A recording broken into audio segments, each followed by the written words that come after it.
के बाद भी खबर विशेष में लक्ष्मी हमारे साथ जुड़ी हुई है, उनसे लगातार बात करते रहेंगे।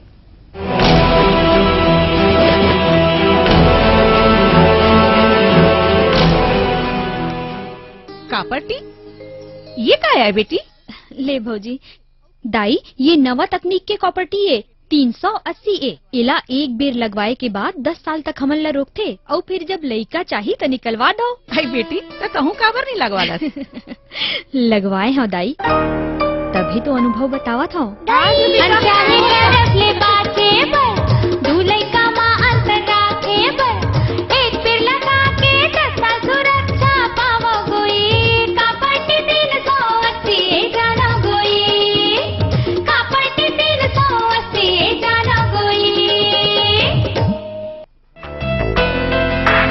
नक्सल प्रभावित जिला नारायणपुर में शासन ने मनरेगा के तहत काम कर रहे मजदूरों की दशा सुधारने के लिए एक पायलट प्रोजेक्ट की शुरुआत की, जिससे काम में तेजी के साथ साथ मजदूरों को काफी फायदा मिल रहा है तथा ग्रामीणों के बेहतर स्वास्थ्य के लिए मेडिकल मोबाइल वैन की सुविधा उपलब्ध कराई। कल जहाँ टीम में सबसे ज्यादा मलेरिया केस आता है विद फीवर के साथ, वो सबसे ज्यादा केस हम हैंडल करते हैं। चलित वाहन आने से यहाँ के लोगों का जैसे बाजार में ही इलाज हो जाता है। साथ ही साथ गाँव को आत्मनिर्भर बनाने के लिए सौर ऊर्जा के संसाधनों की पूर्ति कराई, जिससे जिले में खुशहाली और तरक्की की राह आसान हुई। इससे हमको अंधेरे गांव को उजाले में ला रहे हैं, तो हमको बहुत अच्छी भी लग रही है गांव वालों को। योजना जब से चल रही है तब से हम इसका भरपूर लाभ उठा पा रहे हैं।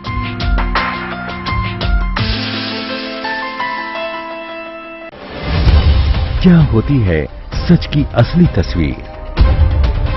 क्या दावों से बदल जाती है तकदीर? हर सरोकार के पीछे छिपे हैं कुछ फायदे। हर खबर के अंदर होती हैं कई खबरें। तो फिर देखते रहिए खबर भारती, सरोकार आपसे।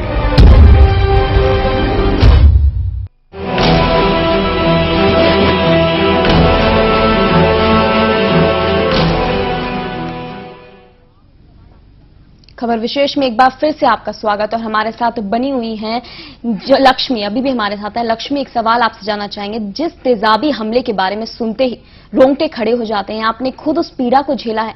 दर्शक जानना चाहेंगे कि आपने उस दर्द को कैसे झेला और उस हमले के बाद कैसे आपकी जिंदगी बदल गई। मेरा जो ये हादसा हुआ था 2005 में हुआ था और एक 32 साल का लड़का था और उस टाइम पे मैं 7th स्टैंडर्ड में थी। 15 अराउंड एज की थी मैं। उन्होंने मुझे शादी के लिए बोला, मैंने उनका प्रपोजल रिजेक्ट कर दिया। उनके छोटे भाई की गर्लफ्रेंड दोनों ने मिलके मेरे फेस पे एसिड डाला।